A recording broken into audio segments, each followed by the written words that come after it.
mag somo en migao mar somo no ijiwo mondo koro wuog oko oketane tim moko kuom gige science ma iloso gi jopuonjre skunde sekondari magiwacho ni nyalo biro bero gi sectors mopogore opogore pacho kae. Iwacho ni mano nyalo biro yawo kata thuolo mathoth ahinya mag tije ne jogo mabende ne gilony loso gik mopogore opogore. Kaka ileronwa kanyo to kod jofwambo Joyce Odiwuor. Migao mar somo ijiwo mondo wuog oko okete tim moko kuom paro manyien kata innovations miloso kod jopuonjre e skunde mag sekondar magiwacho ni nyalo bero sectors mopogore opogore e pacho kaendi kendo nyalo yawo thuolo mathoth mag tije. Jip makamaendi ogol kod japuonj mar physics kod kwano e skunde sekondar ma Joyland Special School Mikae Angela Kimeu mane jopuonjrege Collins Odhiambo kod Faith Nzauli nobedo namba 2 e Young Scientists Kenya National Science and Technology Exhibitions atok biro gi paro manyien mar motorcycle fingerprint access. When these kids came up with the project, the idea, they brought it to me and we tried to build it together.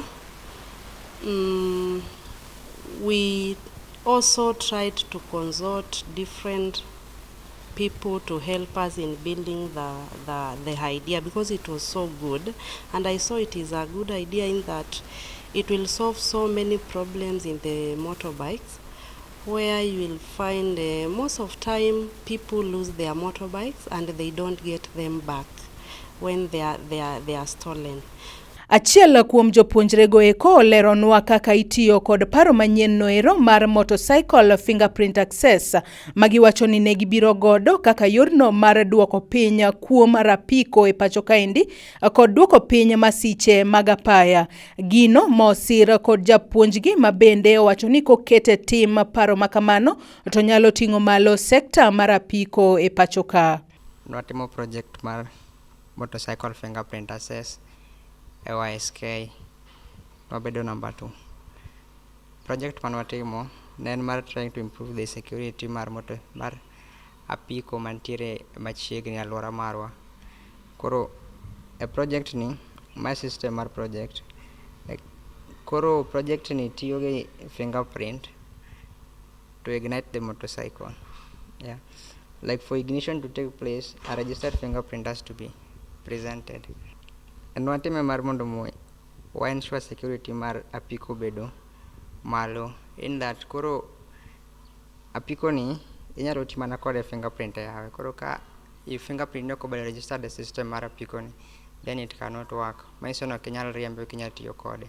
Koro madhi konyo be investment mar ji mar ni ng'ato ko invest e apiko then ensure at the end of the day onyalo yudo yuto ne wakwa kuom apiko ne kech tek mondo ng'ato kwal apiko ni.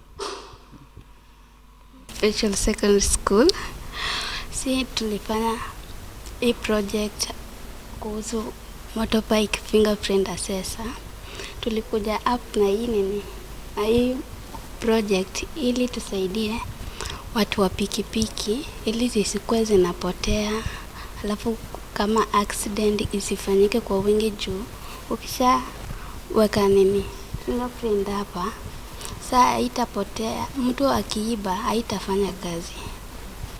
Innovation is one of the best thing in the country. We find that we solve our problems at the lower level because we'll find we have different problems, and if these kids are allowed to have ideas to come up with, they can be able to solve so many things, where we'll find that we can come up with the small industries to make things.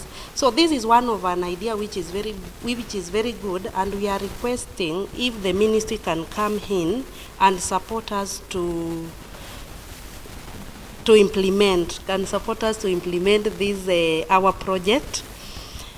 Kata obedo ni japuonj no mor gi loch mane jopuonjrego yudo e kinde Young Scientists Kenya Exhibitions, luoro maduong' ma en godo en ni thothne paro manyien kata innovations mag jopuonjre ni godo okete tim kendo joma moko kwalo paro makamago kendo giyudo yuto kaachiel kod ber mathoth to skunde gi jopuonjre to hinyore. Our projects, we present them and they die somewhere. After we have really done well, Maybe after that, we'll only be recognized there. We have done well. We come, we do some few interviews, and that dies like that.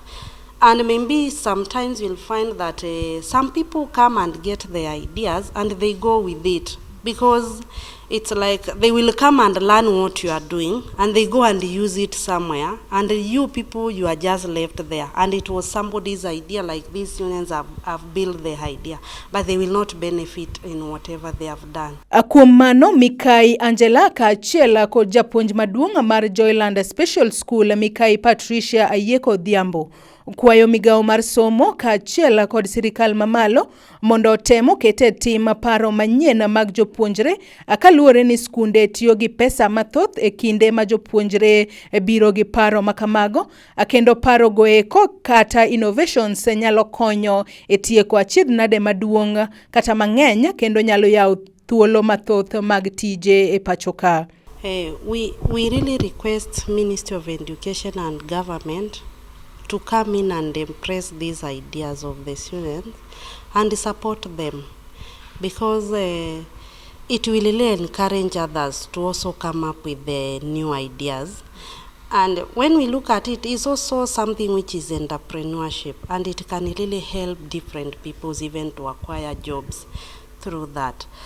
So we really request if they can come in and help us to be able to support us, because if they do that, we'll find that many will come out. Many kids will come out and they will be able to be willing to do this if they see, if I do this idea, I can be supported, and my idea is recognized somewhere, it will be very good. This is now the prototype of the project we have, the motorcycle fingerprint access.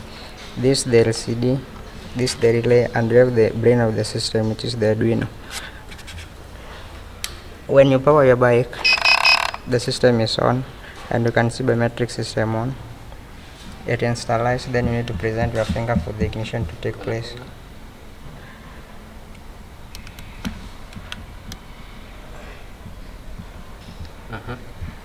Now when a registered fingerprint is presented like mine, the match is found in the Arduino and the bike system is on.